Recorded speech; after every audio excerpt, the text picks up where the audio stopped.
Alltså hon är ju stickelhår i benen, bakbenen. Ja. Det är lite lustigt. Vad är det för namn? Pappa på den. Ja. Vad var det nu? Lim... Ja, det är någon svart eller brun eller? Jag har faktiskt inte kollat på det, men han har ju superstam tydligen i alla fall. Det är därför de har haft han som hingst också så länge. De ville ju... Jaha, var han också en hingst länge? Alltså, var det? Ja, det gör det. Men jag menar den här. Nej. Hon är ju en... Nej, det är Click and Cash som är pappa. Jag har tänkt det. Och det är ett stort. Det var han. Och det är ett stort.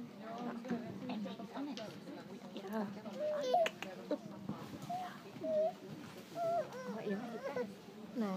Nej, hon hittade fast det var inte den. Nej, men den var tydligen... Det var något på röntgen. Okej. Nu ska vi se vad här kommer.